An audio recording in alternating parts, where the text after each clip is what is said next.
Okay, wow. So in theory, this is on YouTube as we speak. I'm going to go ahead and open up I'll open up Godot first, is what I'll do. Bouncing robot. I'm going to create a new project that's just going to be a specifically lab 2 review. And I'm going to save it into the repository, which is on the desktop, in modules. And it's going to be, uh-oh, that got messy. Tricky. I'm going to save it inside this 2D folder, and I think I need to clean up some stuff later. But I'll select this current folder, and it's called Lab 2 Review, so you can find it in that folder if you want to check it out later. So I'm going to create it and edit it. And if we go back to the Lab 2 requirements, we can update Firefox. If we go back to the Lab 2 requirements, which are right over here, and right over here, right? We want a node with a script that has an exported variable, conditional logic, and responds to user input. So what is the first step in order to complete that? What do we need to do in order to meet this criteria right now? Right, we don't have anything. It's a blank Godot project. So what's the first thing we need in a Godot project in order for it to work at all? You need a what? A root node, right? We need a root node in a scene, right? We need to create a scene. We don't actually have any scene file created yet. So I'm going to do that right now. I'm going to create a root node with node. I'll just use a different node. I'll use the icon. I'll use the sprite node, sprite 2D, right? And again, we have an empty sprite icon right here. There's no texture assigned to it yet. So I'm going to change that. I'll assign it the robot texture by just dragging the robot onto it, right? And now we have this node that we can see on the screen. It has a position. It has all this stuff, right? If I were to run this scene, it would ask me to save the scene and select this to be the main scene. So I'll just call this main, and I'll hit save. And now I can run it, and we have this empty little scene, right? But now we need it to have a script with an exported variable, and we need it to respond to conditional logic, right? So what do we need first in order to do any of that? Currently, we just have a sprite node that sits there. How do we make it do anything? Yeah. Use a script, right? We need to create a script. So I'm going to add a script to it by clicking this script button. And I'll just hit create. And now we have this script that is attached to this node, right? Remember, we can tell that it's attached because there's this little script icon, right? And if I ever want to get, if I ever can't see this script and I want to access it, I can just click on the script button and it'll open up the script editor. And we have these two functions. We have the ready function and the process function, right? The ready function happens once. The process function happens every frame. So I can print out like hello here, and I can print out like processing right here, right? And if I were to run this scene, we have stuff happening in the process function. We can see it's happening like every single frame. And at the very top, we have that hello, right? So we should be good and running now. Now we need an exported variable. How do we create an exported variable? How do we create a variable? What is a variable? Var. Yeah, we say var, right? But what is this, right? We write var, but then like what are we doing? Some data, changeable data. Yeah. Yeah. Right, we're creating like a piece of data that we can use later in our code, right? And this data could be anything. It could be the character name, right? We could say like the character name is Garfield or whatever. It could be the character's age. It could be a number. It could be their health. And typically when we do health in video games, we usually just flatten that down to a number, right? You could have a health system where your health is just like, I'm healthy, like the word, but that's not, it's hard to turn that into like a a bar or a condition to check. So typically we just say like, you know, my health is like 10 or something. And you can have any of these variables be any sort of data, right? And then we can use them down here in our code, right? We can say like, let's print out, we'll say like, I'll cancel this.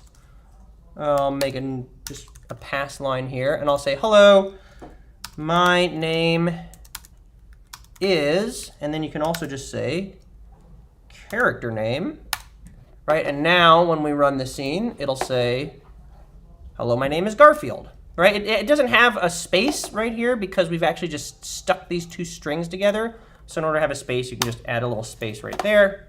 You can run it again. So this is a variable, right? But this is not an exported variable. What's an exported variable?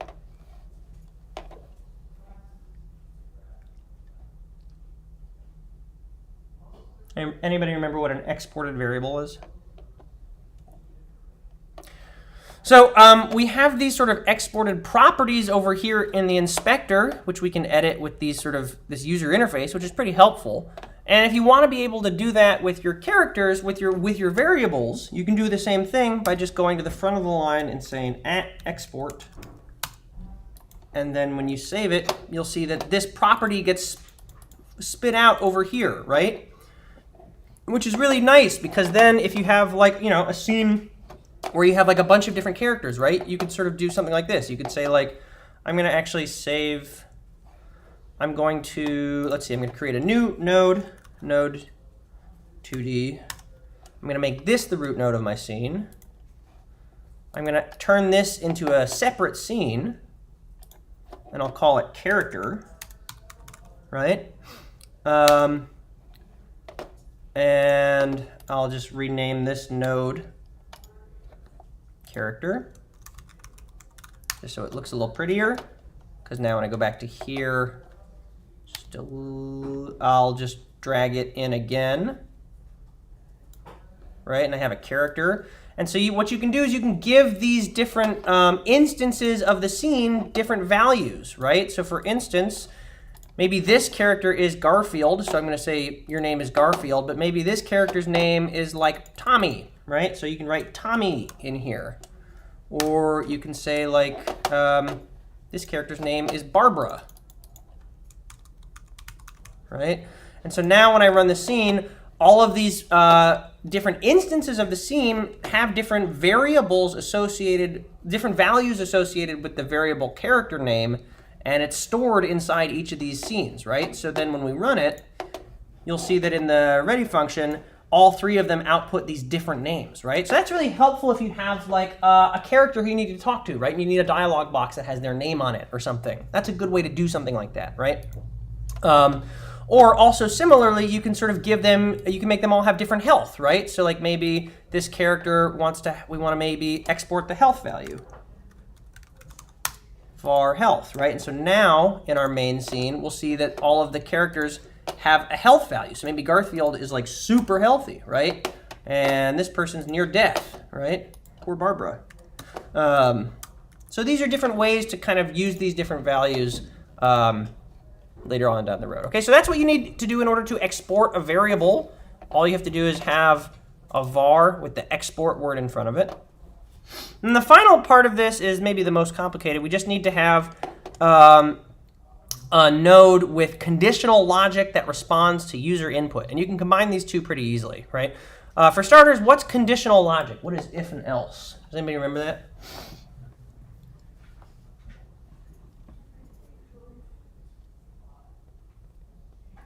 What is an if statement?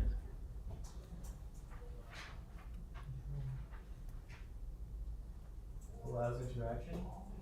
Yeah, in what way?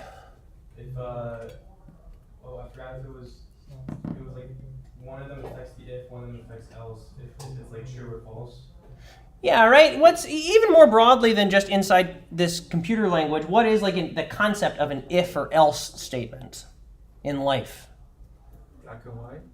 Kind of, right? It's like it's a condition that you check for, right? It's a thing that you check and see, and if it is true, then you do the thing that is true, and if it's false, then you're going to do the other part, the else part, right? So if you want to have an if statement, right, you can say, all you need to do is say if, and then you check, and this is where you put in the condition that you're going to check, right? So you can either say, like, if, here's a really simple one, if 1 equals 1, then we're going to print out 1 equals 1, right? This is going to be really obvious, right? Is this going to evaluate to, is this going to happen? Does 1 equal 1? Am I crazy?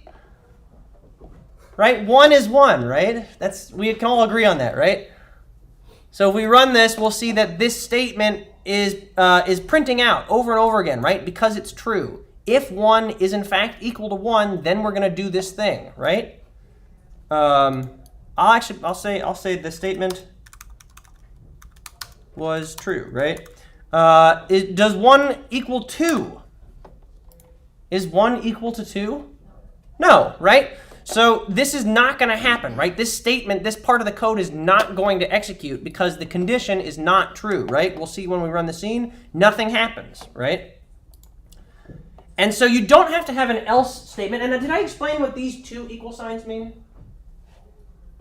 When we have one equal sign like up here, this is where we're assigning a value to something. So we're saying we want to set age equal to 10.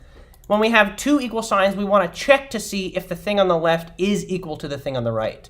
And that's going to return either true or false. For instance, we can just do this. We can say, I'll comment this out, and I'll just print that out. So I'll print out 1 equals 1. And we'll see that when we print it out, it prints out true, right? So it evaluates it. The code looks through this statement right here, does this comparison, and returns either true or false, right? If I put 2 here, it's going to return false. Right? There it is, false, right?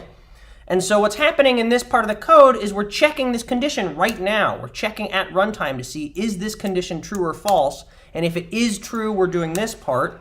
And if it's not true, we're going to do this part, else, right? You mean like if there's only one equal mark, then it won't work, right? Right, because it's going to say, hey, you're trying to like you're trying to set 1 equal to 2. It's going to get confused, right? It says assignment is not allowed inside an expression. That's what that is. Assignment is when you assign this variable this value. So instead, you want to check. You want to evaluate to see if it's true or false. False, right? And so now when we run it, we have the statement was false happens over and over again. You don't just have to check to see if something is equal to it. You can also check to see if something is less than, greater than, less than or greater than, right? You can either check, you can check to see is 1 less than 2. That's going to return either true or false. See, right? 1 is in fact less than 2, but maybe 4 is not less than 2. So that's going to return false, right? You can also do it the other way around. You can check to see if 4 is greater than 2. You can do greater than or equal to. So this is going to return true, right? Because 4 is greater than or equal to 2. And we could also say 2 right here.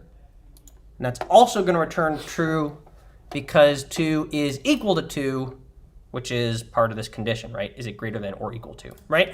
And so this is sort of an abstract use case, but it gets really helpful when we want to check to see if certain things have happened, right? Like if you're dead or not, for instance. So like if your health, if character health is less than or equal to 0, where you can do like, you know, you're dead.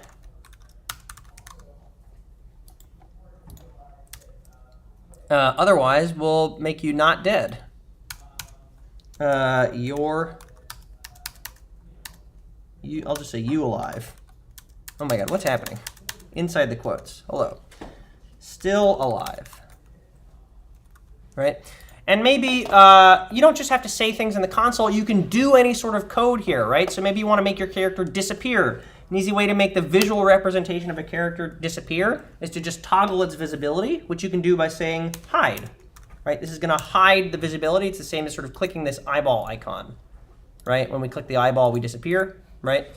And so we have this character, which has this little function to check to see if its health is less than 0, it'll say you're dead, and it'll hide the character. And when we run the scene,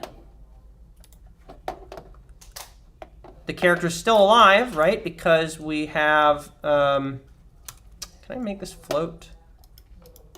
It's sort of hard. Like this. We'll see that the character is still alive because its health is greater than 0, right? But, here we go, move you over here, put this over here, right? If we were to lower this health down to 0, 5, 4, 3, 2, 1, 0, you're dead and they disappear, right? That's a really simple way to make enemies appear or disappear depending on their health, right? We don't have any function that brings them back to life, right? They're still invisible, but we could implement that pretty easily. And again, what's nice about exporting our variables is we can do that independently for each character, right? So we have all of these characters that are still alive here in our main scene. And if we were to, I really wish I could easily make this floating, but that's fine. I'll just shrink this again. Right? If we were to take this character and make their health equal to 0, that one would be dead, but these other ones are still alive, right? Because we're only impacting this one. And if I were to make this one 0, that one would be dead. If I were to make that one 0, then that one would be dead, right? Is this starting to make a little bit of sense? A little bit? Cool. So we have an exported variable. We have a conditional statement. I'll also notice, right, I don't know if I explained this one last time because it's a little bit more sophisticated. It's a little bit more involved. Oh my God, it's already 4 o'clock. We have another conditional statement we can use called elif. Does anybody have a guess what elif might mean? Else if, right? It's exactly a combination of else and if. So what does that mean? What is an else if thing? Sorry? Both? It's kind of like both. It is another possibility, but it's almost like it's a little bit different from both. So, right, if we have an if statement, we check to see if this thing is true, then we do this part. Otherwise, we're going to do this part. Let's say we want to have a third option, right? Maybe we don't want to see if you're just like absolutely dead, but maybe it's important to tell like, hey, you're almost dead. Because you know, sometimes in video games, like when you're at low health, you start flashing red or whatever, and there's some sound effects, and it's like, oh gosh, get some health, right? Maybe we want to do something like that. We want to let the player know that they're near death, right? So what you can do is you can say else, or you can say else if, or you can also just say elif. So this is another condition to check. If your health is maybe your health is less than 3, okay? So maybe when you're under 3 health, we'll say print you're almost dead. Okay? So this is almost dead, right? So this is going to first check to see if this thing is true. And if it is, we're going to do this part. If it's not true, then we're going to go to this second clause and check this, right? So first we check this, then we check this, and if neither of these are true, then we check this. So we kind of go through it from top to bottom. So for instance, right, if I were to run this scene, we have a character with 0 health, right? But let's reset the health. You're still alive. What's happening? Why are we dead and still alive? Oh, because we're running our main scene with these multiple characters. Let's just run this one scene with this character. Okay, so we're still alive, right? I'm going to go down. We're still alive. We're still alive. We're still alive. We're at 3. Now we're below 3. You're almost dead. So we've switched to this middle case. And then finally, when we switch to 0, we're dead, right? So you can have more than one case inside of these statements, right?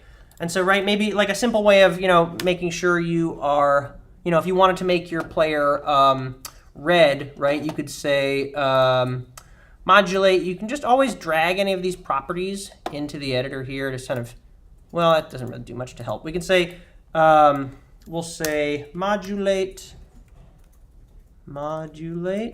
Is it, how do I do this? Let's see. Modulate. Yeah, there it is. Modulate equals, I think we have to say color dot, and then you can just pick a color. You can say red. Red. Is that going to work? Maybe it's just color red like that. No. Oh, maybe I think we just say color dot red. There it is.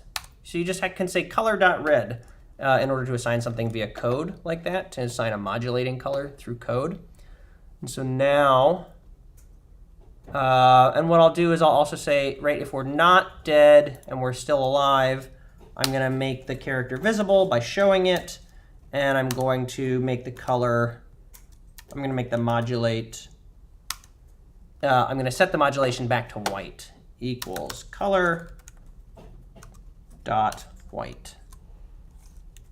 So now we have this little doohickey where we have no health and we're invisible, 1 health and we're, right, we need to go back up to 3 health. Okay, right, now we are visible.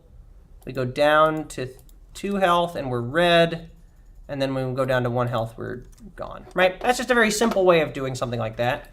But the point is really that right inside of any of these clauses of the code, you can execute any sort of statement or actions that you want. Okay? I'm getting a little bit in the weeds here. We all still good with this? Any questions? Okay, so the final part of this lab is right to have user input. Does anybody remember what user input is? What is user input?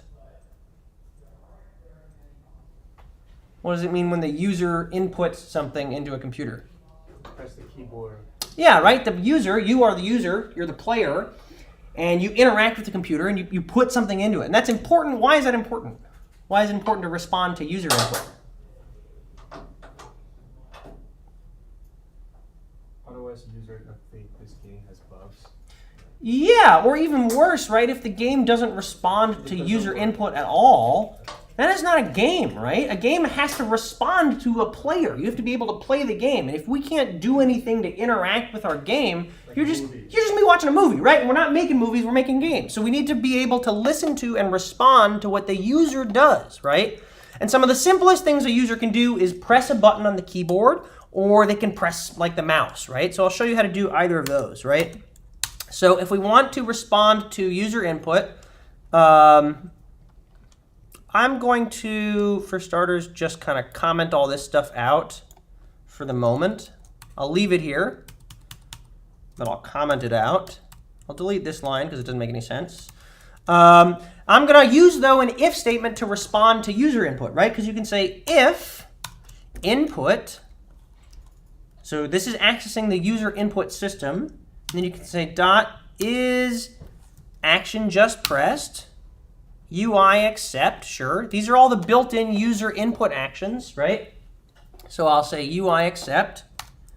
So if the user presses the UI accept action, then we'll say, we'll print out you pressed a button, right? The UI accept action by default is mapped to the space bar. So what that means is when I run this scene, if I press space, you pressed a button, right? So now we're interacting with the user. If we want to say, turn this into movement, how would we turn this into moving? Does anybody remember how to make something move in Gato? XY.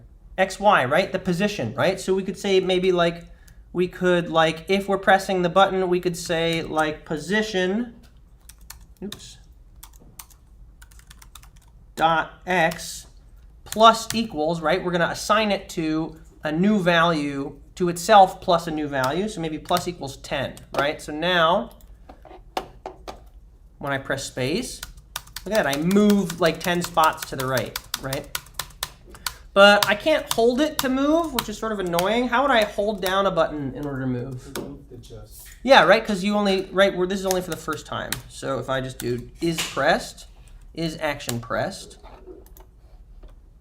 Now I can press this button and woo, I'm like flying along, right? It's a little choppy because we're moving 10 steps at a time, what you could do instead is sort of like maybe make that number smaller, right? And it's still a little bit choppy. If you really want to make it choppy, you're going to want to multiply it by delta. And if you want to know why, you can talk to me on the break. That's more complicated than we need to do. But it's going to really slow things down, but it's going to make your movement a lot smoother. So now I'm going to crank up this number and run it again. And that's like a smoother movement, but we're probably going to want to go even faster. There we go. Man, that kind of looks the same. Computers, what are you gonna do? Anyway, this is all you really need to do in order to respond to do lab 2, right? You just need to have an exported variable, and you need an if statement and something that responds to user input. So you could submit this and be totally a-okay, all right? So any questions on specifically what you need to submit for lab 2? Any questions on how you would translate this into something meaningful like a character or interactions in your game? Any sort of user input actions that you're really interested in trying to figure out how to capture? Does anybody want to try and use the mouse in their game, like clicking? Yeah? So in order to use the mouse is pretty straightforward too. You can just say if input dot, I think you can just say is mouse button pressed, right? Did we press the mouse button? And then you have all of the possible mouse buttons that you can press. You have the left, middle, right. I'm going to just do a left button, so I'm going to hit yes to fill that in. And then you can just do whatever you want inside this code. So I'll just print out. Maybe I'll make a thing that makes this character invisible or visible. Or actually what I can do is I'm going to bring back this code, right? I'll uncomment this. And what I'll do is I'll make the character lose some health every time I click the mouse. So I'll just say health minus equals 1. And then now, when I run this scene, right, if I click, why do I start at 0? Yeah, so this is somewhat important to note, right? If you set a variable up here, this is the default value that you have, but if you export it and then you change it in the editor, this is going to take precedent. This is going to overwrite it, right? Because it's like we've modified it. So if you want to reset it to whatever you have in your code, just click this little arrow, and now it'll reset it to 10. Okay? Does that make sense? It's sort of like the same thing, how when you modify any of these other properties, whatever you've modified takes precedent. Okay, so now I have this scene, right? I have this character. I can click. Sort of interesting that I went all the way down to. Oh, I think I know what happened. Does anybody have a guess as to what happened? Right, we sort of lost a lot of health really quickly. Let me just print out the health. And I'll stop printing out these "you're dead" messages. Ah.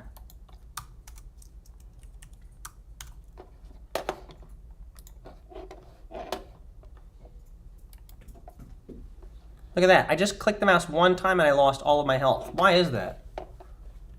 Why did that happen so quickly? Is it because it's under process? It's under process, and this is just checking to see if the mouse button is pressed. This is kind of the same thing as our movement example. We just pressed, right? Yeah, I think so, right? If we want to detect something that is like a click, let's see if we can add a just in here. This might not be a real function. Yeah, uh-oh. Let's see. Mouse button is mouse button pressed. So this, okay, so this detects whether or not the mouse button is pressed. But what you can also do is, I'll do it like this, right? This is also helpful. Have I shown you how to change the input map so you can use different buttons? We haven't done WASD or anything, right? Because gaming, you know, most times when you game, we like to move around with the WAS and D keys, right? So if you go to your project settings and go to input map, and you click show built-in actions, right? These are all these built-in UI actions that Gato gives you to sort of get started, which is nice.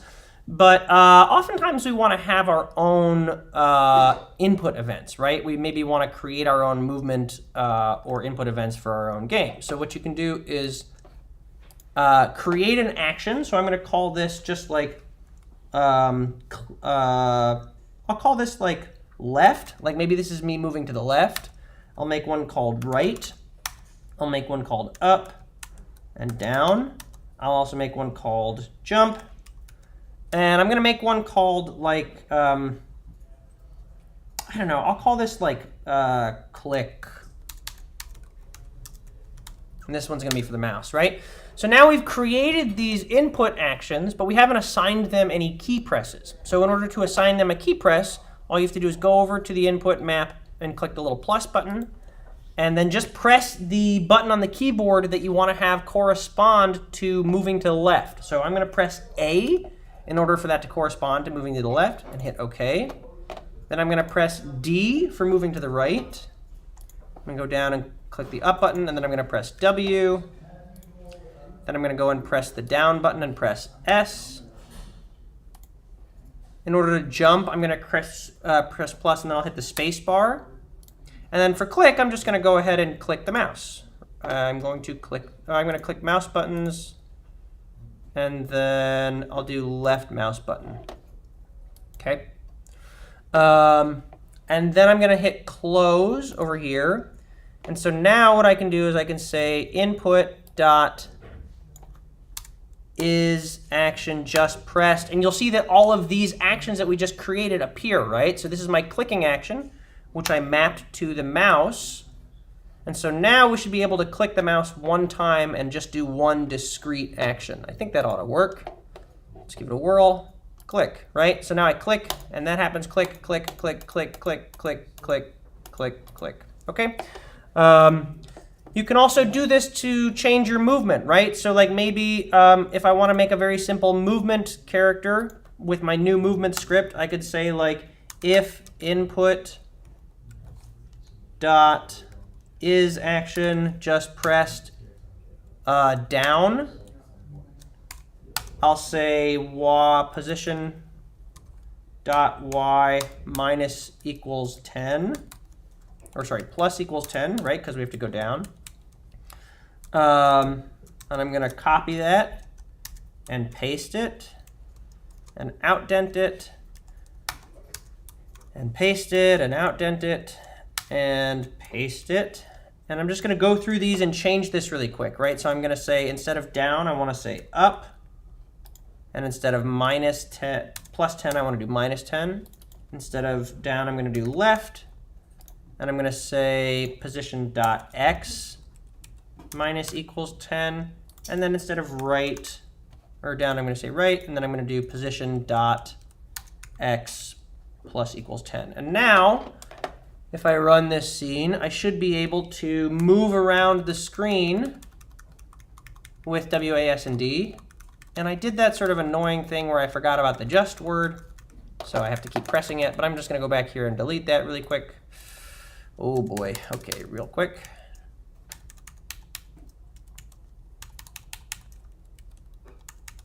OK, now if I run it, finally, I can move around with just my arrow keys. Make sense? Any questions?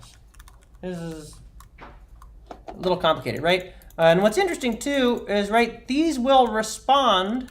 These will all respond, right? So if we go back to our main scene, we'll remember that we had like, where did our main scene go?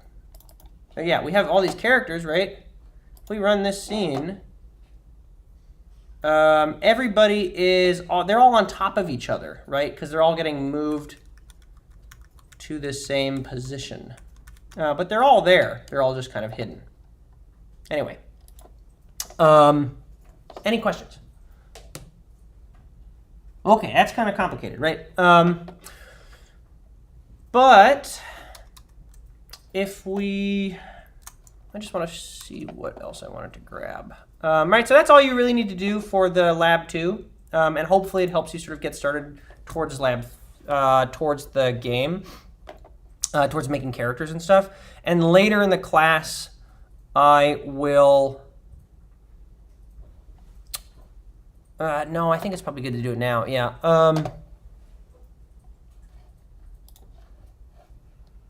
Just make sure.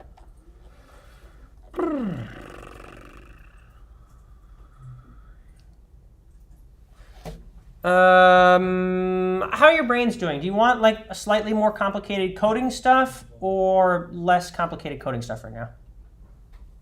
Need a temperature check. Because, right, we have these characters that we can sort of move around.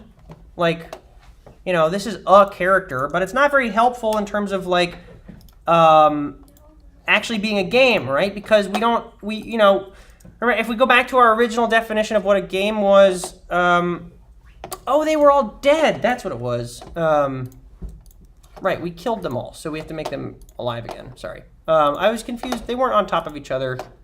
They had 0 health, so we couldn't see them.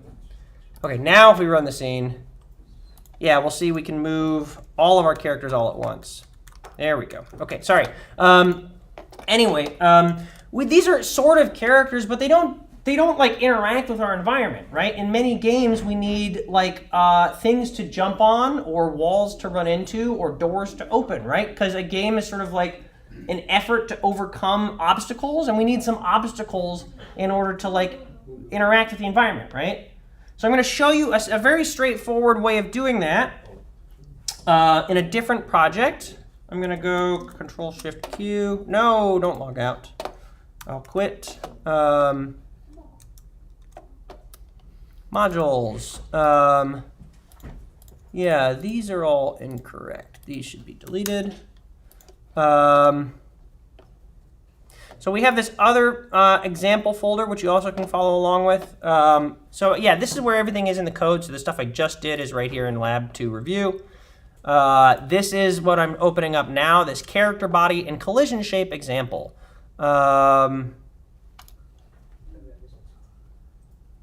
Just delete. Sorry, I have an error. Delete that. That's fine. Open up the project.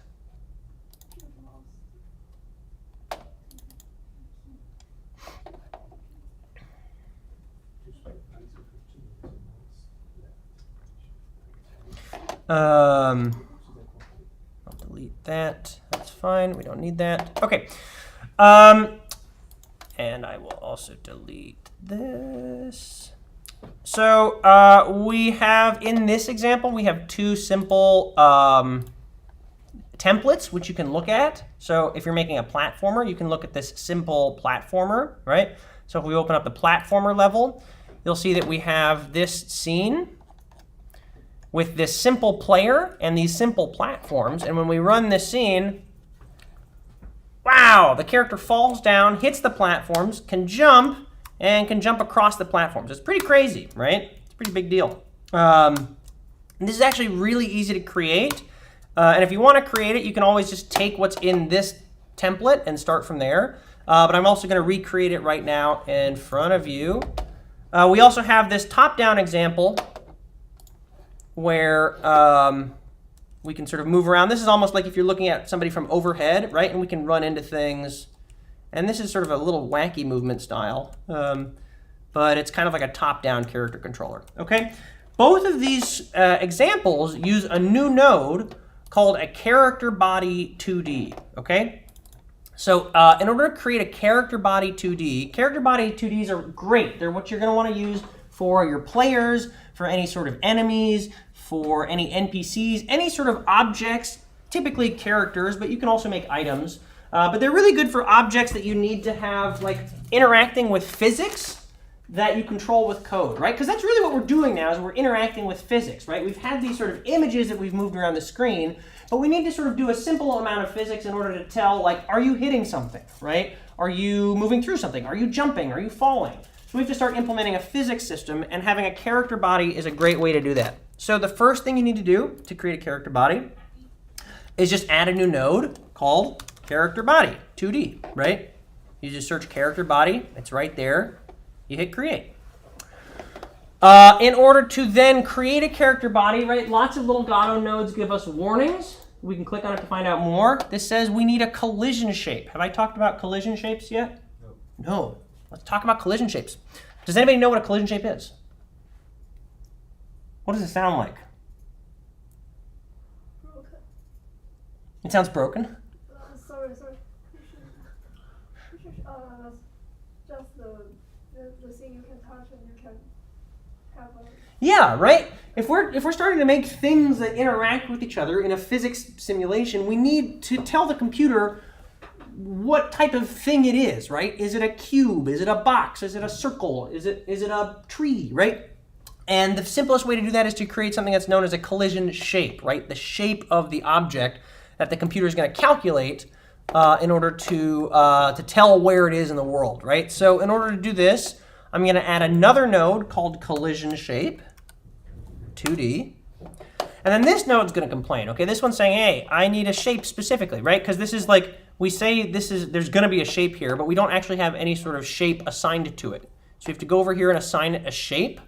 And you have a bunch of pre-made shapes. I'm just going to click the rectangle shape, okay? And then this is pretty good for a character. This is almost a character. We have this nice little blue collision shape that we can see. However, if we were to run this scene, we don't see anything. Why don't we see anything? Yeah.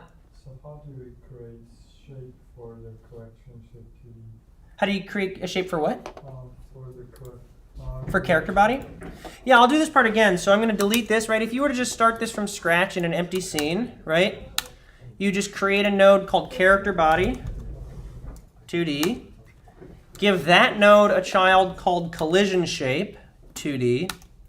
Then in the collision shape, in the shape property, add a new specific shape resource, okay? And so then you have like an actual shape that you can edit and change, right? You can do any shape you want. I'm just going to do a square because we're missing something very important, right? Which is a way to see in image, right? We need to see our character. How do we see a character? How do we see anything in Godot? So node 2Ds have positions, but they don't have textures, right? We need a node that has a texture property. Animation. Sprite, right? We want our sprite 2D. So if we go for sprite 2D, we get this happy little smiley face, and then we can actually have a picture associated with it. And of course, I'll bring over our favorite robot. And so now we have our robot sprite, which we can see. I'm going to move it above the collision shape. That way the collision shape is in front of it. And now I'm going to make the collision shape roughly match the sprite. Okay, it doesn't have to be perfect, but you kind of want it to be right around the same size as your sprite. Okay, and this is telling, the collision shape is what tells the computer where to calculate how this node interacts with the surroundings, right? The sprite is really just for our visual purposes, and also sprites themselves are like very complicated, right? If we even look at the simple sprite, we can see there's a lot going on, right? There's these rounded corners, there's these different layers, there's like different colors and stuff, and that's very complicated for a physics calculation. So instead, it's much more helpful to use a very simple shape, just like a square, okay? And that's all the computer really needs to know in order to calculate its position and stuff, okay? So now, if I were to run this scene, nothing would happen because the character body needs a script attached to it in order to do its actual calculations and stuff. Okay, so what I'm gonna do is create a new script called Characterbody 2D, and I will show you something very helpful. This node has a pretty delightful built-in template that just gets you up and running very quickly. I encourage you not to just use this template, or at least try and understand it, but it's very easy to just kind of use this template and start running with it. So all you have to do is basically hit select the template, right, the character body 2D basic movement, and hit create. And you'll see that it's created this script with a bunch of stuff in it for us, okay? I'll go back in a minute and break that down, how it works. But what's exciting is as soon as we now start running our scene, we have a character that falls to the ground with gravity and also responds to user input with the arrow keys, right?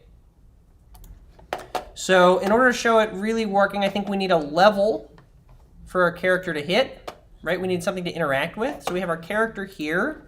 I'm going to create a very simple level by showing you another new node. This is another physics node. This is called a static body. What do we think a static body might be used for? What does like static mean, typically? Fixed, right? It doesn't move, right? So you have other types of physics bodies called like rigid bodies. These are like, and the icons help, right? This is a beach ball, right? So you could like push a rigid body around. A rigid body is a nice physics object that you can push or move. A static body, if we look at its icon, it's like a block, right? And it's like drilled in place. So a static body is something that does not move with physics. Static bodies are really useful for things like floors, walls, ceilings, platforms, anything that you want to have your character run into but not be able to move, okay? So I'm going to create a new static body, and it's going to complain, and it's having the same complaint, right? It wants a collision shape so that it can interact with physics objects. So I'm going to create another collision shape, and it's the same deal, right? We need to give this collision shape a specific shape. So I'll give it a rectangle. I'm going to take the whole static body and move it down here. And then I'm going to just give it another visual instance so I can see it, right? And I'll use that classic color rect. This just rectangle, but you can use any sort of asset you want. Then I'm just going to make the color rectangle bigger. And then I'm going to make the collision shape match it, basically. And that's pretty much all you need to do, right? We've created this static body now, and so in theory, when I run this scene, I fall, I hit the static body, and now with the arrow keys I can move around. If you press spacebar, you jump, and you fall until you hit the floor. That's a pretty good little template, right? We didn't even have to code anything for that. It's not that complicated. It looks a little scary, but basically what's happening here in the template is we give it a speed and a velocity. Okay, constants are like variables except they just can't change. So this is basically the same as saying var, but it's like a fixed variable. So we initialize it with a speed and then also a jump velocity, right? This is how fast or how high it'll jump. So if I made this bigger, right, like -800, we would probably jump a lot higher. Whee! Right? And then when we're doing any calculations with physics, we use the physics process loop instead of process, okay? It does exactly the same things as the process loop, but it also includes physics calculations. The first part of this template says if this node is not on the floor, then we're going to change the velocity by get gravity dot and delta. What do we think is happening here? What is this chunk of the code? If it is not on floor, is on floor. What do we think is on floor does?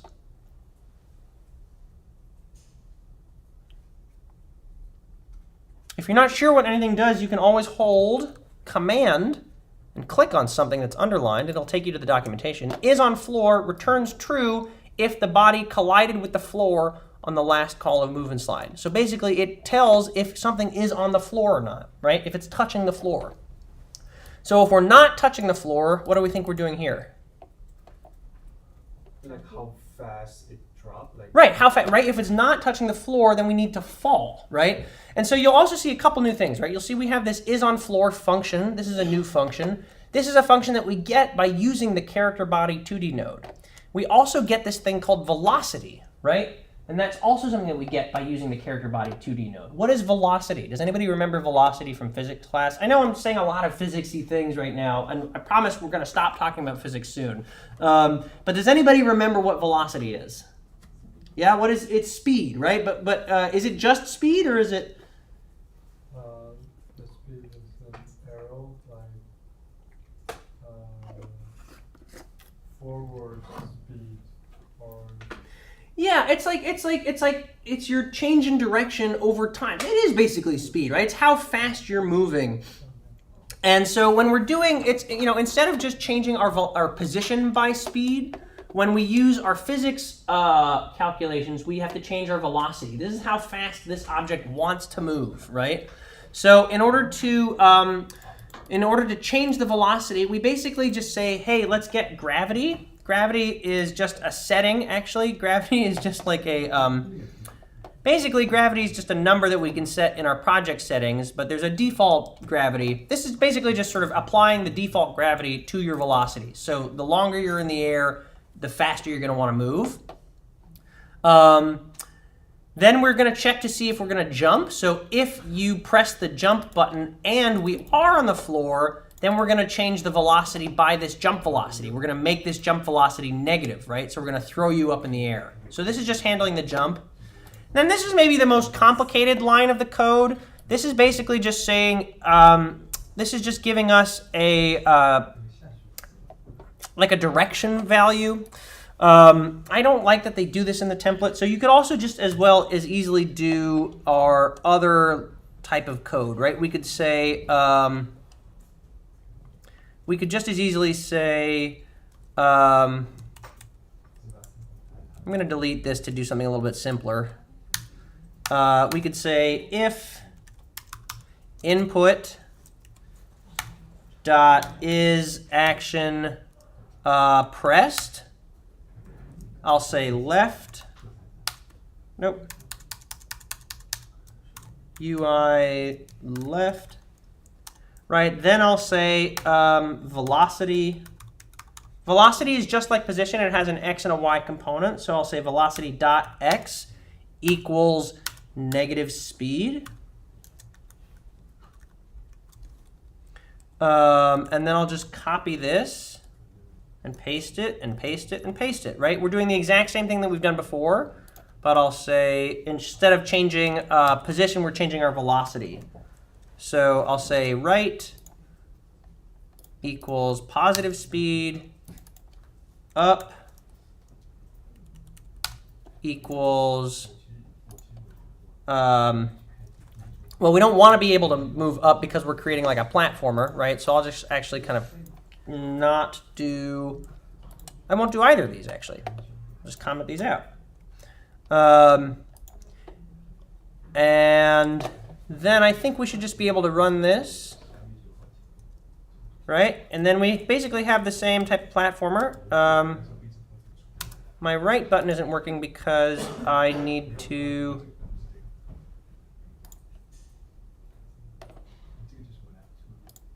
for some reason it's not working. Let's see. Left. Right works. Why doesn't left work? All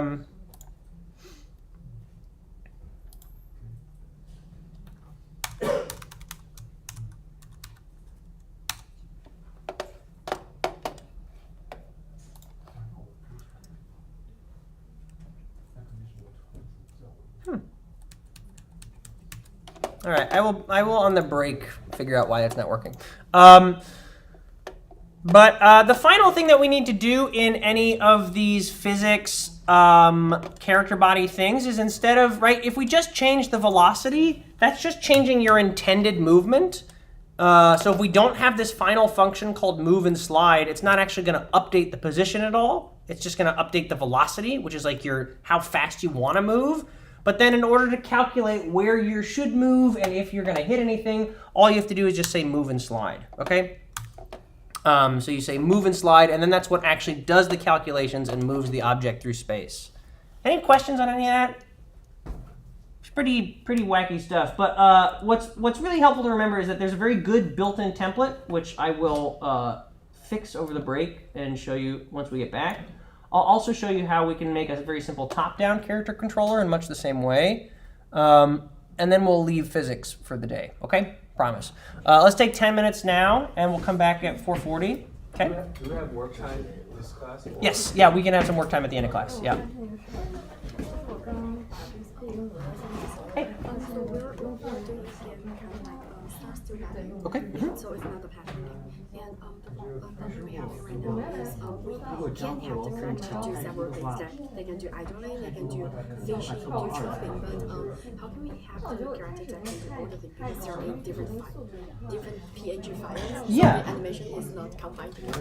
That's a great question. Can you show me what you have so far? Yeah. So like, how can we push one button and have the character to do certain? Yeah.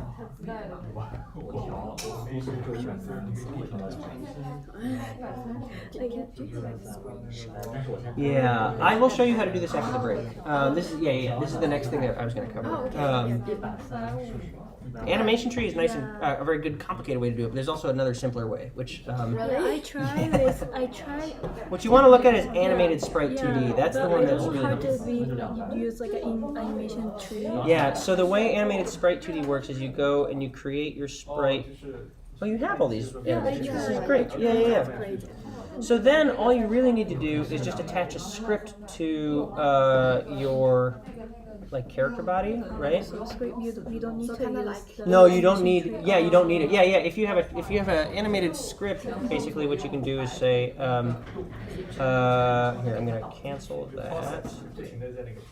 You want it attached to the character body node, right? So create that, and then you can say, right? And we already have this template here. We can say, let's see. We want you need to access this node, right? So we have to, which I'll show after the break. But you want to take it and basically, if you drag it into here, it'll show you. I know. So we say $animated sprite 2D .play, and then you can say the name of your animation. Oh, Yeah. and like if push. Exactly. So if you're moving to the right, play your walking animation. If you're moving to the left, use your standing animation. Okay. But I'll show you all that. Soon. Okay. Yeah. Thank you. Yeah. No worries. very complicated. It is complicated. I forgot what we got in the first class. I got the GitHub things, like how to put into lab 1, like to upload it in the GitHub. So you're trying to figure out how to upload Lab 1 to GitHub? Yeah. So do you have your Lab 1 assignment? No, I don't have, because it's on my laptop. It's on my computer, but I'm confused about what to like creating. What that called? Wrapper? Instantiating or a scene or? I don't know. Just I want to keep like to what is it? But I don't know how to submit the lab 1 to. Yeah, okay, so the first thing you need to do is, do you have a repository for your labs? Do you have your own GitHub folder? Like, can you open your GitHub desktop app? Oh yeah, if you click on your repository, that'll help. Okay, so you have a lab assignment repository. That's good. So go ahead and click on that. All right, so this is your repository online. Let's now find it on your computer. So go to GitHub Desktop. Oh no, sorry, it's an app. It's an application. It's not a web page. Right? We need to look at it on our local computer, on this computer. Yeah, I will download. Oh, you don't have it. Got it. Okay, got it. Maybe. How to download it? So yeah, search for GitHub Desktop.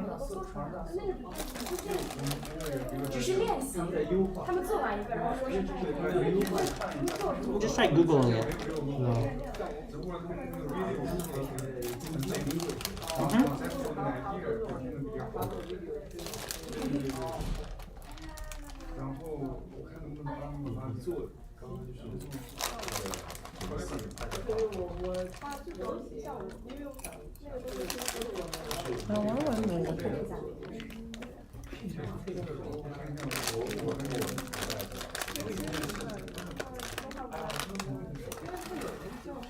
Oh, right. Sorry. Else if. There we go.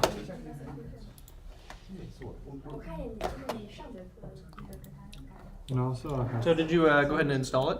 It takes 20 minutes. It takes 20 minutes. 20 seconds. Oh, okay. Sorry. Oh, okay. 你要听人家讲的呀。 Why is it goes wrong?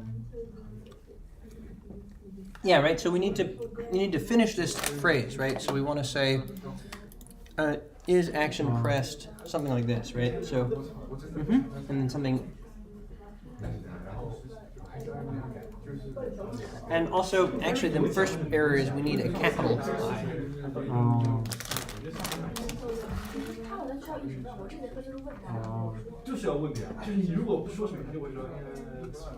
UI.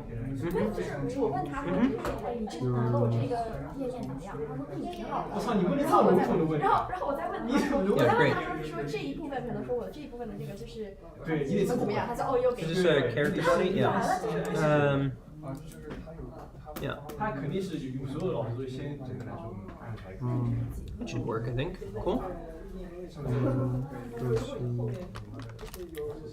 And what can I help you with while we're waiting for this to install? So just download it and install it, and then try signing into your email. What's up? I'm just a little bit confused. Sure. Yeah. It's confusing. we're doing a lot. I mean, I don't know what you mean the nested subscenes. Oh yeah. Okay. So so a nested subscene, right? If we have let's see, modules, table 2D.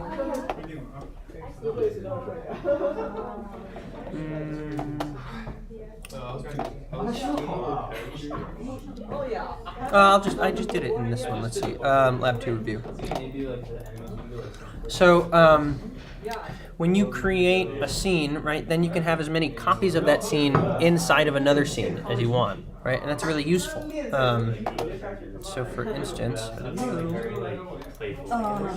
Perhaps yeah, you can show me. Yeah. like So these are just pictures, right, in one regular scene. Yeah. What you could do is maybe say like maybe we want to have a whole pillar with a light on it, right? So maybe try. Can you show me the pillar? Yeah, let's try turning one of those off or on just by clicking the eyeball. Yeah, okay, that's a good one. And then where's the lamp?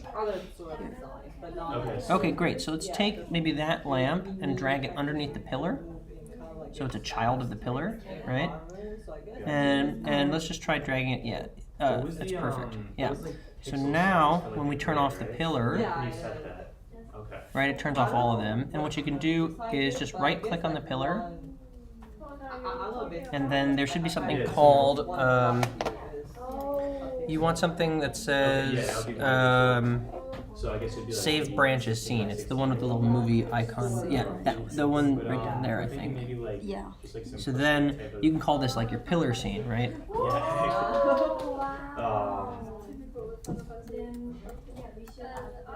And then you can save it. And so now it's like you have a copy of it inside of this scene, and you can have as many copies of those as you want. So you could do Control D to duplicate it. And then now just click maybe like this little movement icon, or yeah, there you go, right? And so you see how you have multiple copies of the same scene? So that's really helpful for when you want to create like a bunch of something, right? So this is the nested subscene. Exactly, right? And here in this example that we just did in class, right, we have different characters, which are different copies of the same character scene, right? Does that make sense? Yeah, so you Yeah. mean the one scene included in another scene? Exactly. Yeah. Oh, got yeah. it. Yeah. Thank you. No problem. Great. Okay, so now, do you have a lab 1 that you've done already somewhere? I don't have it. You don't have it on this computer? Oh, but you have it online. Right. So we can do clone repository from the internet. And you can click your lab assignments, and then this is where it's going to save to. Do you like that, or do you want to save it somewhere else? Yeah, choose it to a nice good place. Choose from desktop. Great. Okay, then hit clone. Okay, and you'll see that we just added it on our folder, right? So right over here, there it is.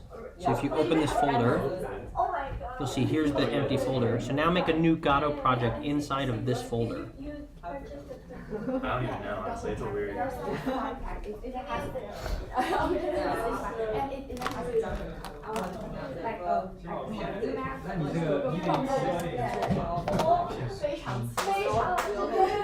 This one. And then just create a new project.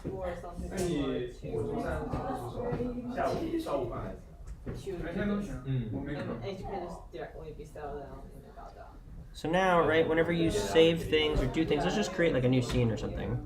That's good, and then you can just save this.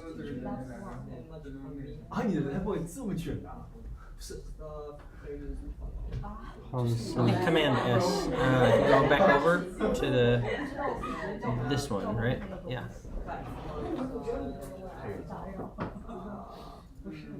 And just hit like OK, right? So now if we go back to GitHub, you'll see that we've edited some files in that folder. So now if you go back to GitHub Desktop, it'll show you that you edited and created all those files, right? There's your scene, there's your project, there's the icon.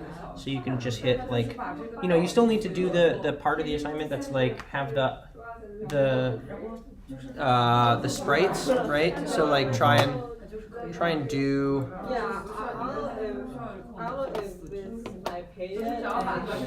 I would do all of that stuff inside of this Gato project, right? So just have like a main scene, have 2 different sprites, several instances of another scene, and then when you're ready, just write a commit message here, right? So say like Lab 1. Yeah, and you can do this now too, and you can do it again, right? So if you just try writing a commit message in your summary area, so the next area up, yeah, then hit commit to main.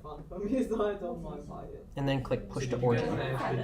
So now this is online, it's on the internet. And what you can do is, if you go to GitHub, right, you'll see that it's updated, right? Here's your new folder. Here's the commit that you just did, right? You can see all the parts.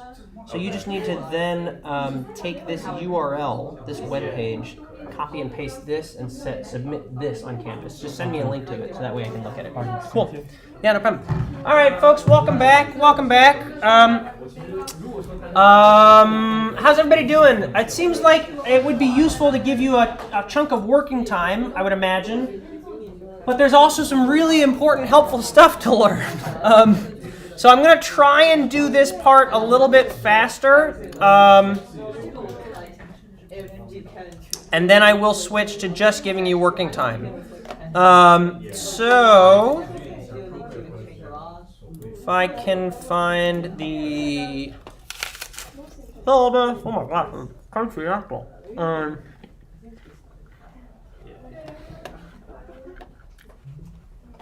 Oof. Oh yeah, that would be helpful. Shoot.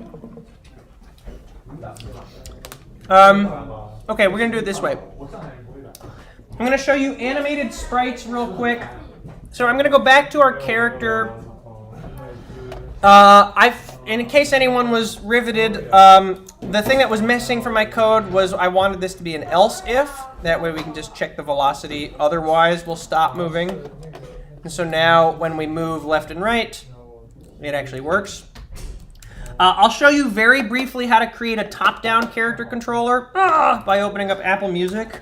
Start streaming now, pay $9.99. Okay, very, very, very quickly. And again, you can already find the examples of this in the folder, but I'll just show it to you in a new example. I'll create a I'll call it in-class top-down. I'll hit OK.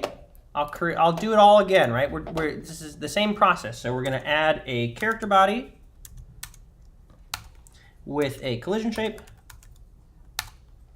and a sprite, which I'll just do by dragging out the little robot. I will reset its transformation so it's centered. I'll give it a square so that it can hit things. And I'll make the square the same size as the robot. Everybody with me still? A little bit? Okay. Right, this would basically work. We just now need to give it a script. So I'll give it a character body. I'm not going to use the template. I'm going to try and do this. I'll call this in class. Character body 2D. So we have this blank function, so we're going to want a variable for speed. I'll make it equal to like 100. Then in our physics process, so we say func underscore physics process. We just want to move this guy around and check to see if we can hit things, right? So if input dot is action pressed up. We'll change the y velocity dot y minus equals our speed. And then we're just going to do this again 4 times, right? But instead of up, I'm going to go down. And then I'm going to go left. And I'm going to go right. And I'm going to say x and plus and plus. And I think all we need to do now is then just say move and slide. Okay? And if we run this scene, we have a character who moves very fast. That's because 100 speed is pretty big, right? So I'm going to shrink this number to 10. I'll try it again. And you'll see that this kind of character is sort of interesting. This movement speed is really interesting. It's almost like asteroids. Can anybody tell why I'm like sort of sliding around? Like I'm not touching the computer right now. Why do you think I'm like flying around a little bit? We're changing the velocity, which is how fast we want to move, and we're increasing it, right? When we're doing velocity, though, you actually don't need to increase your speed or decrease your speed unless you want it to feel like that. If we want a more sort of regular movement feeling, you can just make the velocity equal the speed.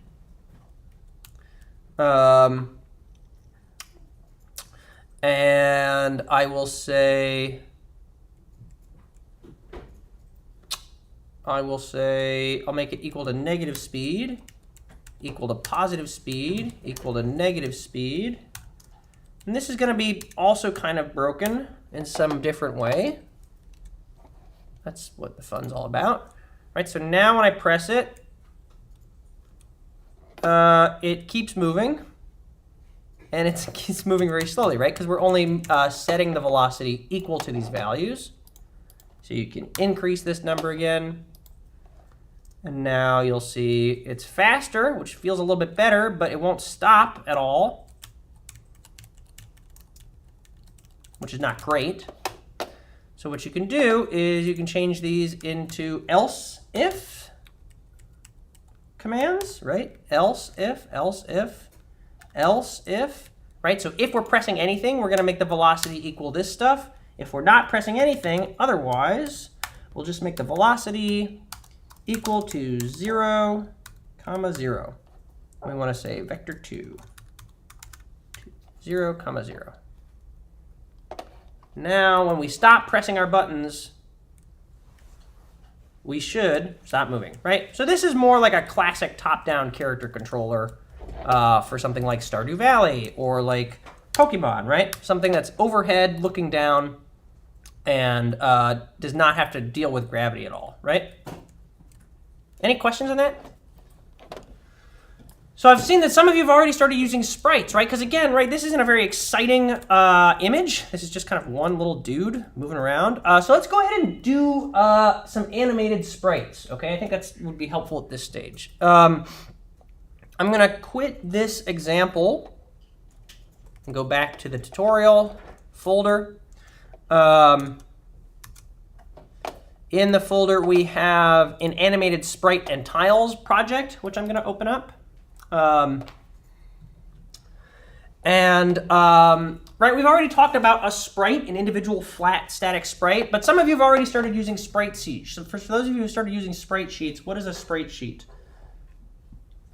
Who's gotten sprites online already? I've seen them. Somebody had them. Yeah. What's a sprite? How do they work? What are the sprite sheets that you've been using? So it's a PNG file and Mm-hmm. like different scene in one motion, and once we like push it, it can automatically generate the animation. Yeah, that's exactly right. Right, a sprite sheet looks kind of like this. You can get different. You can either, they're really just PNGs, right? And if you want to make your own sprite sheets, you totally can.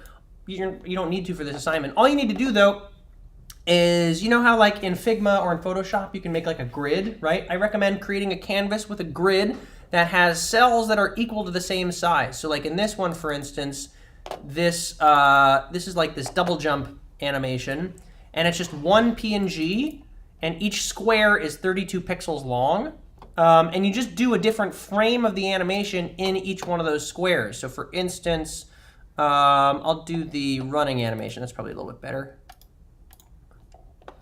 Right, so you just create a sheet, a PNG with squares in it, and then you do each step of your animation along the way. And the reason why we do this, you can also separate them as individual files and import them one at a time, but this is a nice, easier way to do things because you can combine them all together into one static file. It's easy to keep track of things, particularly if you're doing something like pixel art stuff. However, it's just as easy to do a sprite sheet for a more high-resolution character. You just need to have a bigger canvas, right? Pixel art is very small. This is only 32 pixels long, but if you want like a high-resolution character, maybe just bump up your resolution to like a couple hundred pixels or whatever. Okay, so you can make your own sprite sheets. You can also find your own sprite sheets online. You can go to itch.io, right? Itch.io. You can go to assets, game assets. You can click the free tag. And then these are all these, a whole bunch of wonderful free assets that you have the ability to use in your projects, okay? So you can either use these directly or you can use them for inspiration or templates or whatever. The ones that I'm using right now, I believe, are from this Pixel Adventure pack. So you could just get this Pixel Adventure pack. And when you download it, it'll come with all these different items and stuff. I've just gone ahead and taken out one little person called Virtual Guy from that pack. And I've just dragged this folder into here. But this folder was just in the pack that I got, okay? So if I want to create a new animated sprite, a character that like actually looks like it's moving around or doing or anything, first I need to create a scene as always. Then I'll create a character body. I'll give it a collision shape. I'll make it, well, I'll hold off on picking the shape because now I'm going to add the sprite. And I'm going to add an animated sprite this time. Instead of just a static sprite, I'm going to add an animated sprite, 2D. It looks exactly like the 2D sprite, except it has a bunch of little dudes behind it. You hit create. And then we have this warning over here that says, hey, we need a sprite frames resource. Okay, so it's much like the collision shape problem. I'm just going to go to animation and create a new sprite frames resource. And then when I click on this sprite frames resource, you'll see that we open up this whole sprite frames editor tab where we can create all these different animations, right?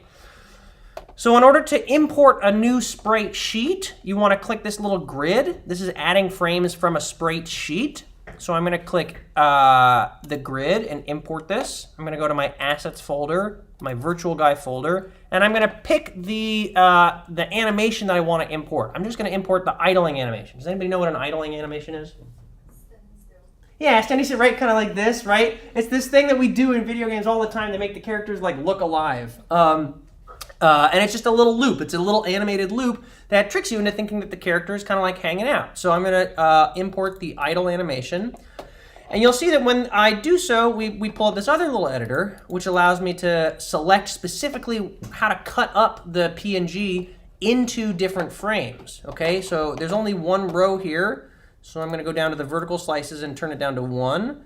And then I'm just going to turn up the horizontal slices until it feels right, until there's only one image inside each frame. And then you can either click them all by hand. You can either click them all by hand, or you can just hit select all. And then you hit add 11 frames. And then you'll see now we have this nice little idling animation. And if I zoom way in, right, because again, it's pixel art, you'll see here's the guy. You'll also notice that it's kind of blurry. It doesn't look as sharp as it does here. Have I already talked about this filtering thing, right?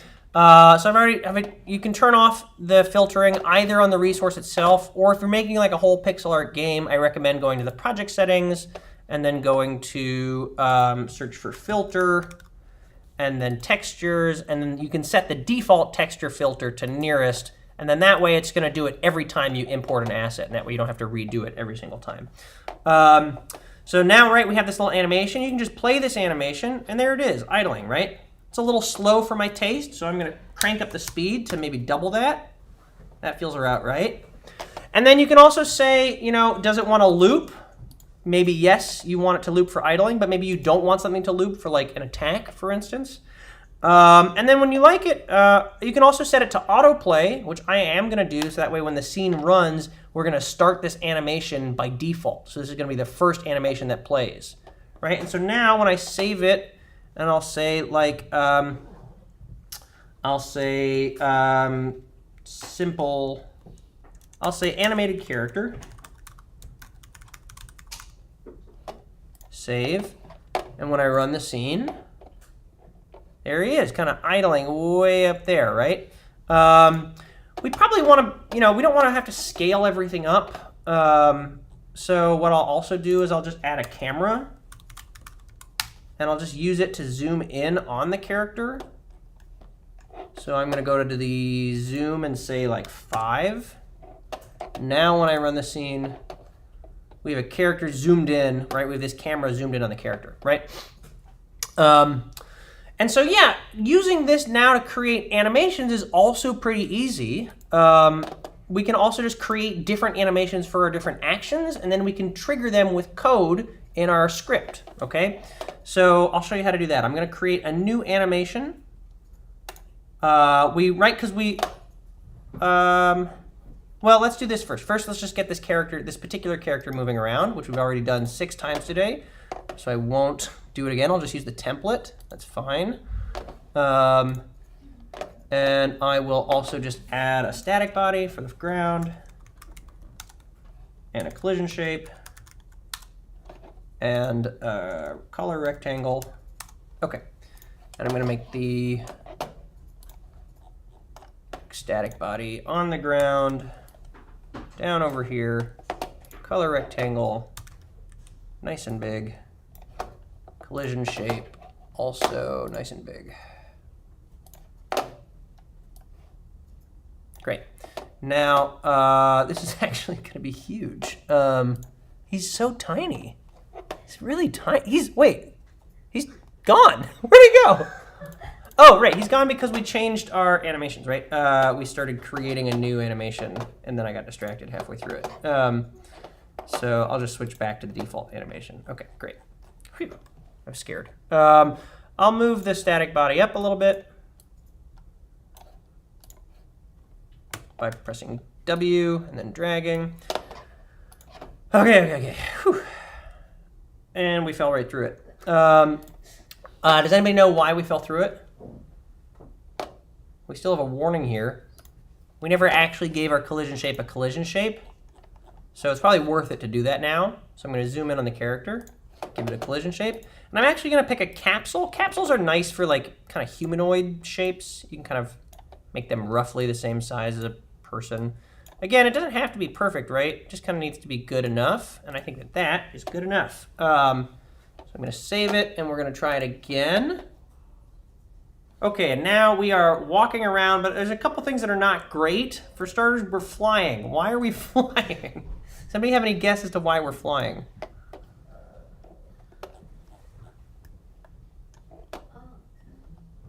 Can anybody see what's wrong here?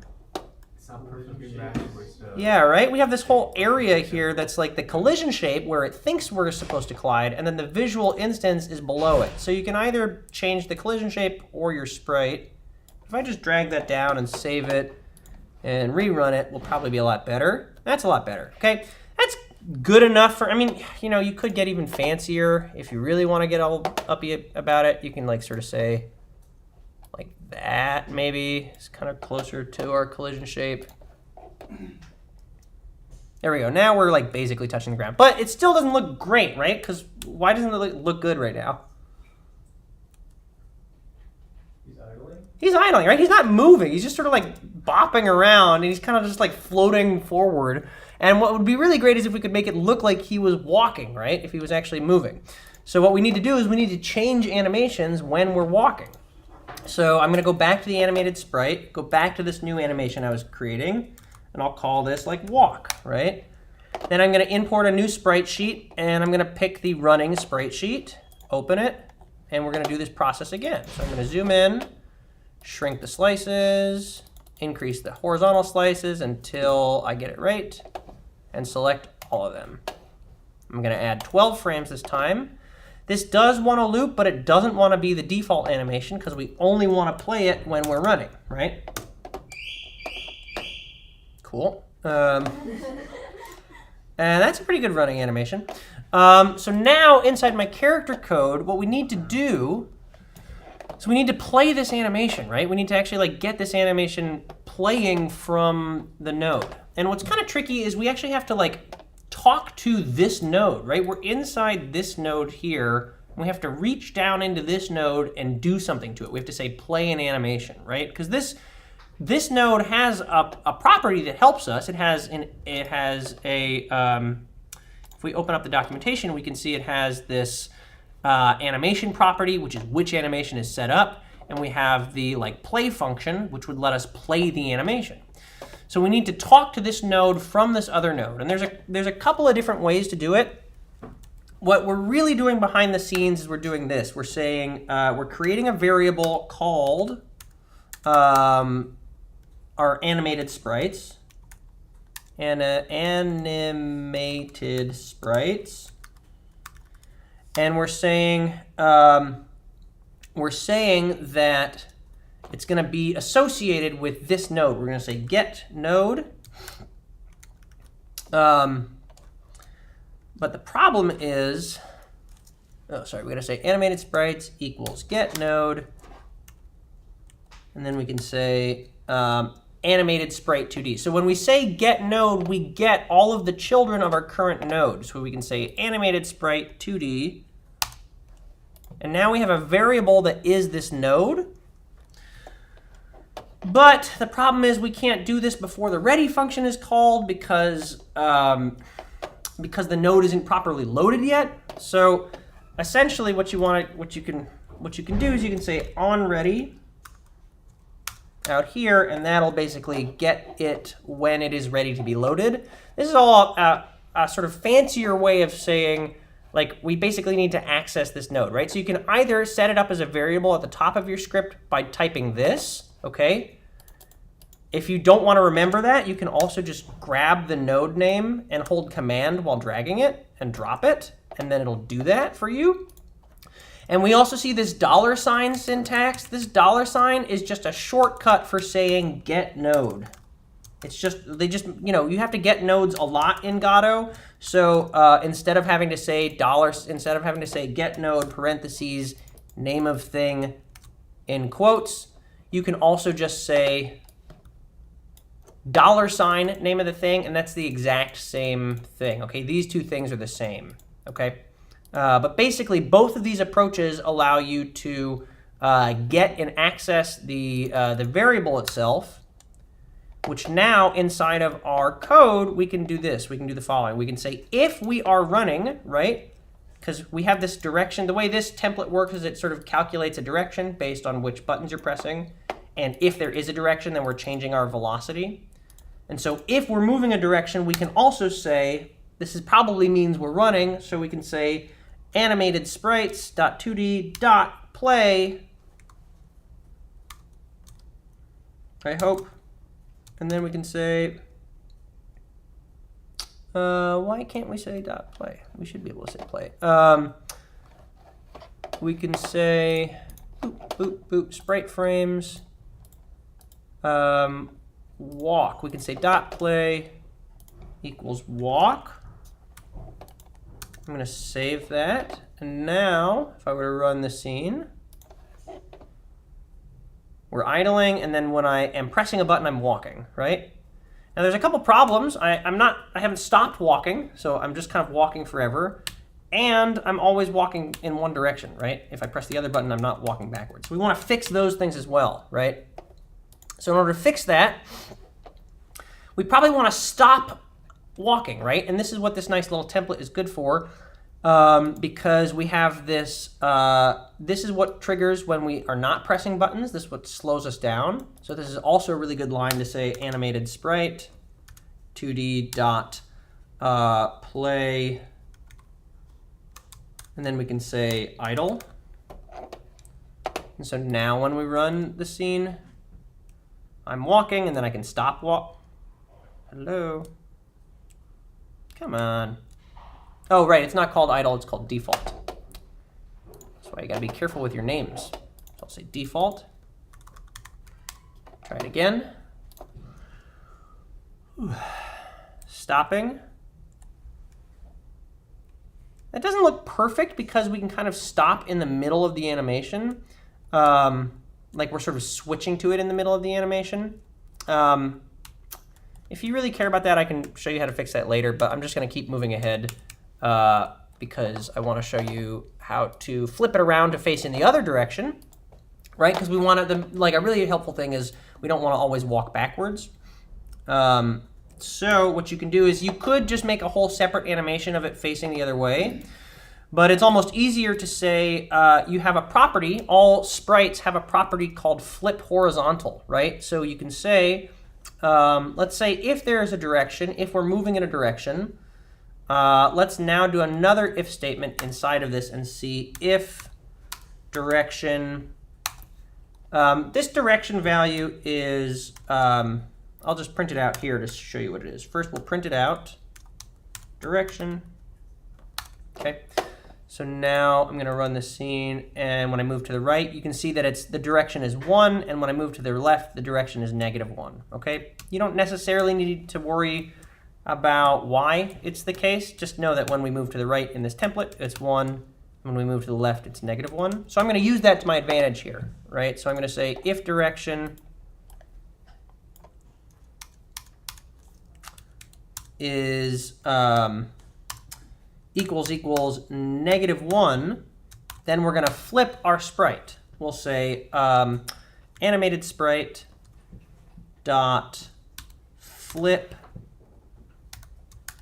v equals true. And this is going to flip it along the vertical axis, I think.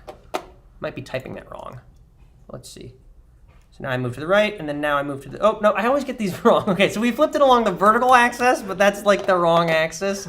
That's the, it's flipping it vertically, so we actually want to flip it horizontally. So all you have to do is say flip H instead of flip V.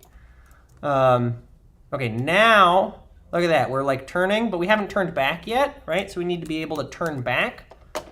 So inside of this little statement, right, we're checking to see if we're moving to the left here, which is -1. And we're flipping it. If we're not moving to the right, or if we're not moving to the left, but we are moving in a direction, that means we're probably moving to the right, which means we probably need to make the animated sprite flip back to its original position. So I'll just copy this, paste this, and set this equal to false. That's not how you spell false at all. False. That's also not how you spell false. Okay, third time's a charm. Finally, you can hit run, and now look at that. Whee! You see if a character is like walking around and can stop, okay? The next level option would be to figure out how to make a jump animation, which is not too hard. You just need to create an animation in a similar fashion and insert it into your jump code in the same place like we do right up here. You would just say, like, put your jump animation here, and I will leave that for you to figure out / for me to help you with, okay? So, any questions on that? No? What would be most helpful right now? Because what I recognize, it's probably important to help you understand how to collaborate together on GitHub, but I also see a lot of you doing that already.